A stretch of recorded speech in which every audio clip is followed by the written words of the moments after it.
Thank you so very much, Anna, for your response. And I'm really excited about your observation about artists and activists being at the forefront of debating and making visible the challenges of the Anthropocene. And perhaps I would like to, with this observation, turn to Professor Latour. You've argued wonderfully against that kind of common sense of the present world, where we think science versus politics. And he argued for science with politics. What interests me, how to bring art into this equation. So how can we argue what is to be done to think science with politics, with art? But my own interest, just like Anna mentioned, project of an exhibition in Denmark, is that we multiply the situation precisely because Anthropocene is so ambiguous and so uncertain that we might, for example, the project of Apache Anthropocene is a very important image which allows to show a very different view.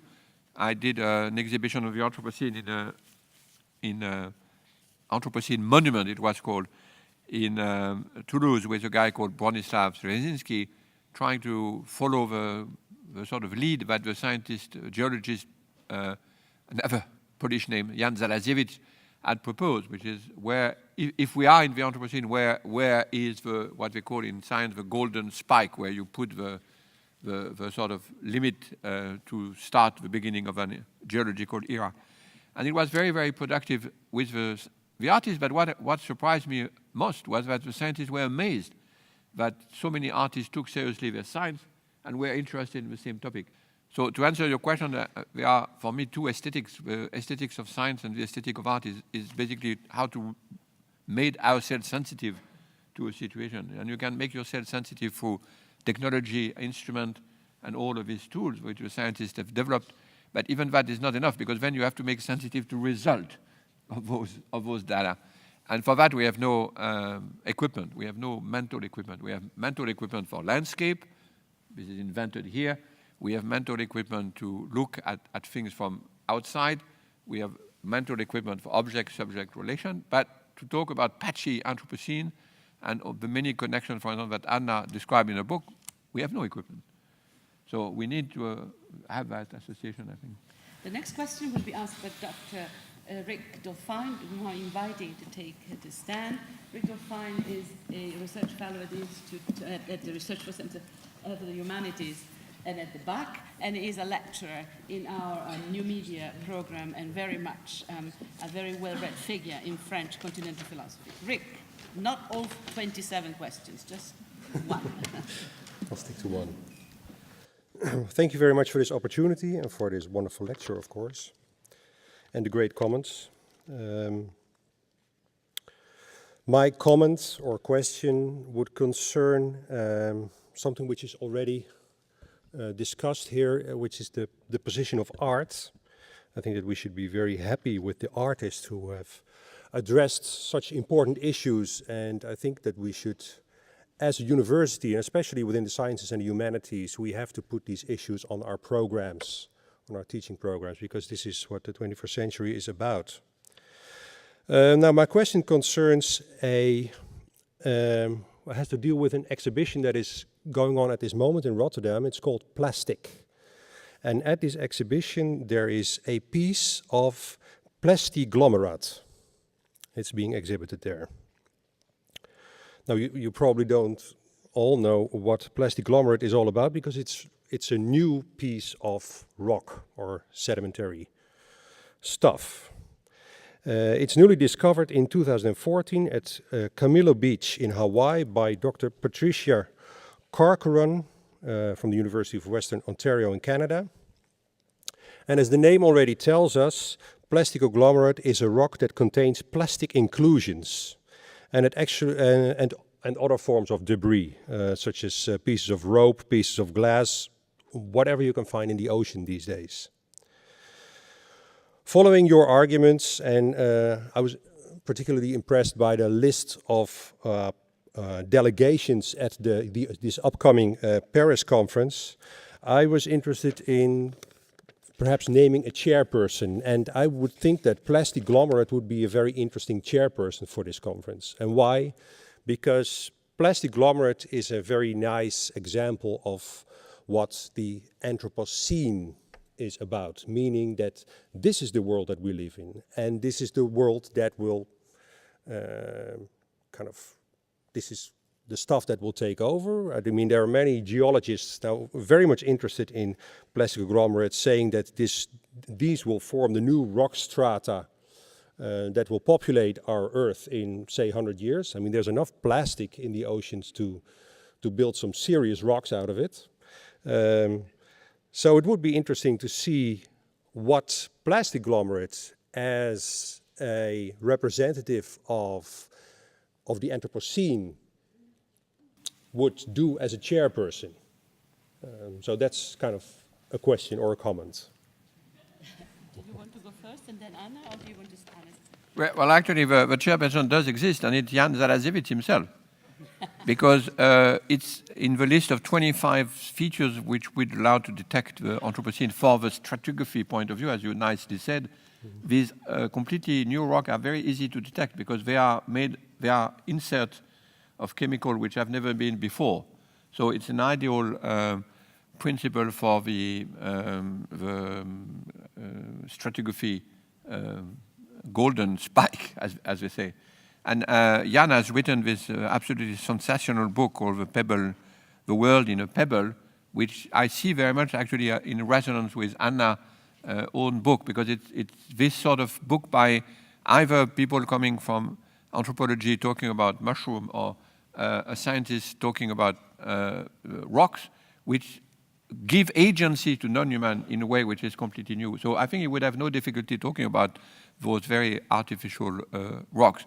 Now, of course, the spokesperson is also what he will ask from the other party, which is, I think, what your question is. But here I will leave Anna, because she can also ask the question, replacing plastic by worms. I mean, not worms, but fungus. No, there is some kind of rock that's being made that has bacterial inclusions in it, right? But I'm not an expert on it, so I don't know anything. She's more serious than I am. She doesn't answer when she's not an expert, contrary to me. But it's analogous to your mouth.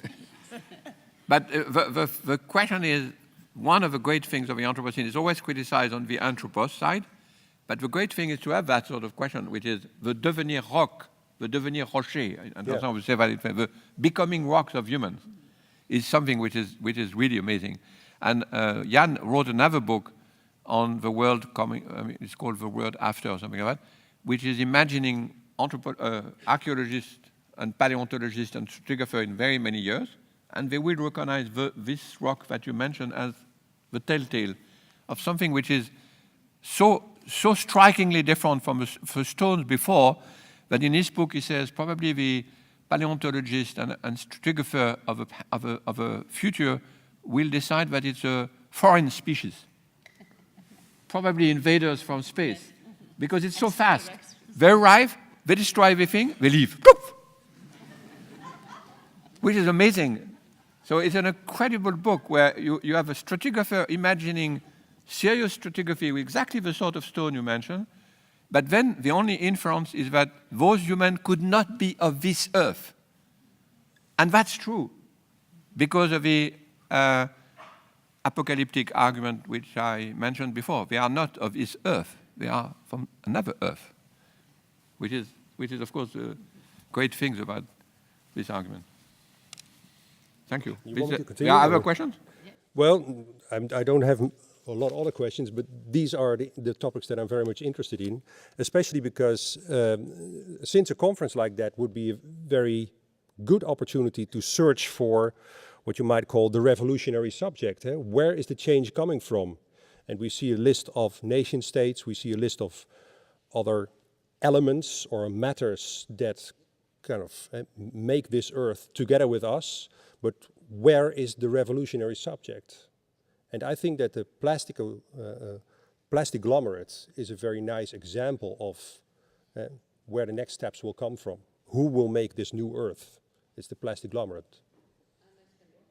On revolution, it's Anna. Yeah, I'll try on that, but I think maybe we could take a little break from revolutionary subjects of that sort. We had plenty of those.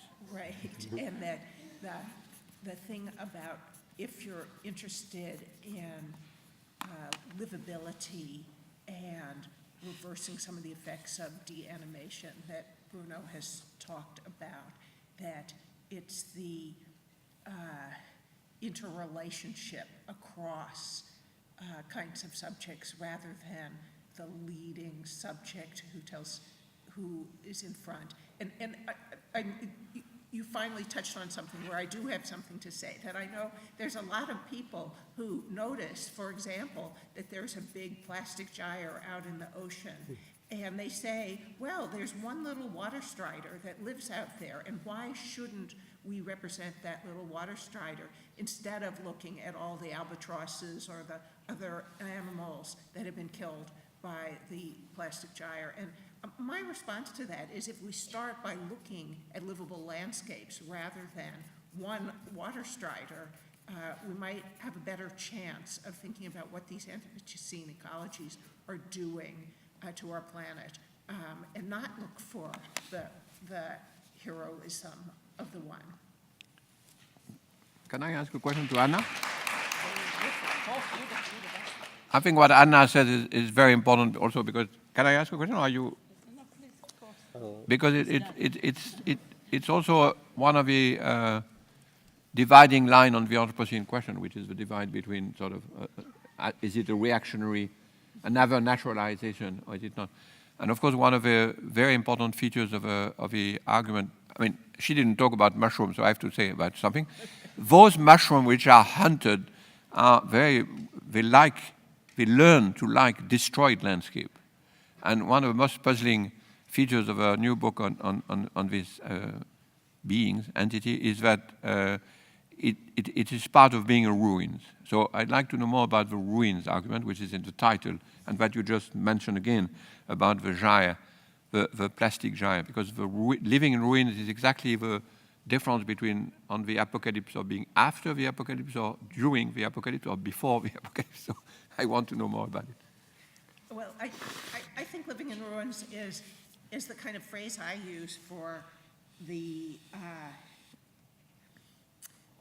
situation that all of us, human and non-human, are stuck in right now. And that if it's, I don't know if the apocalypse is the right dividing line, but that if you start thinking about, well, you know, of the many names of the Anthropocene that are floating around right now, one of them that I have some stake in, not as a name, but as a concept, is when people started talking about the plantation Ocene, and the idea that by turning the Earth into a set of resources through a set of simplified ecologies so that you could pull out particular things for particular enterprises, that simplification of ecologies, and then you abandon the place when, you know, the oil runs out or the crops are no longer able to be produced, that kind of use of the Earth as a set of plantations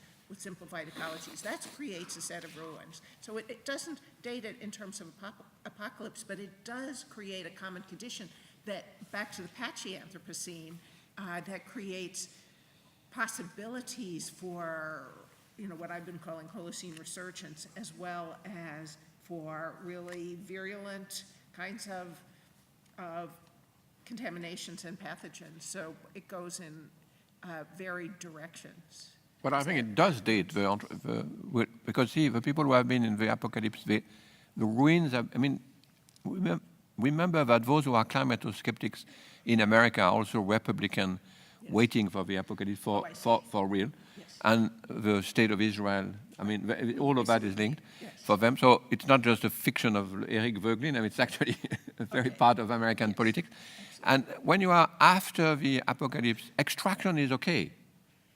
and plantation is okay. So this is why ruin seems to be a very important one. You don't allow yourself to be after the apocalypse, you are in. And when you are in the apocalypse, that is the end of time, but you have to do things in the end of time. This is Clive Hamilton's argument as well, is that if you are not cautious, apocalypse is a way to be cautious. But when you have beyond the apocalypse, you don't need to be cautious. And you can extract. Remember this guy from Reagan's era who says, why would we protect all of this land? It's ridiculous because the Lord is going to come. And when the Lord comes, I mean, why protecting forest? Right. And he was the Ministry of Environment of Reagan. So it's a great ministry of Reagan. Ministry, I forgot his name. He's very famous for this stupid argument. But it's a stupid argument, but it's an apocalyptic argument. Sorry, I'm sorry. Set another floor, both of you. Where would you position capitalism in this? Just Capitalism, complete apocalyptic, like revolution. I mean, her reaction to this man about revolution is a marker of where you situate. When she said we had enough of this agent of history, because the agent of history of revolution is the same as the agent of history of capitalism. It's the same movement, the same idea that you can actually transform the earth into another earth, which has been withdrawn. So now cautiousness, multiplicity, secularization, profane view of politics and science is. Do I comment too fast? No, so I agree with what you're saying, but I also think that when I talked about the turning of the earth into plantations, that is a project of the accumulation of wealth for elites that allows further investment in other places, that it creates this kind of traveling power to turn landscapes into resources. Right. But it's also lock occupation of the United States, I mean America. Yes. It's also the American definition of its own apocalyptic future. Yes. I mean, yes, plantation is the key issue, of course. This is Depeche. I do have my visualization for the apocalyptic refrain of a certain left. It's my favorite graffiti. I quote it in every article I ever on the walls of Paris when I was a student in the 1980s, and it went, God is dead, Marx is dead, and I'm not feeling too well myself. Are we in that mode? See, I think we need to pay lots of attention to capitalism. So while I was getting rid of the revolutionary subject, I think the kind of mechanism through which the political economy has effects. I mean, I liked how the Anthropocene Observatory put it. I thought that was actually quite brilliant, is where does the capitalist world system and the earth system, where do they intersect? That kind of project is really important for our times. I'm looking at our chair is in the darkness, like the angel of history emerging into the light, telling us that the time is high and it's time to go. Maria. That's exactly what chairs do. They break the conversation at the most exciting moments. I will have to take that position. And perhaps the only thing that can be added to this morning and early afternoon is to thank our remarkable speakers, Professor Bruno Latour, Professor Anat Singh, Professor Rosie Braidotti,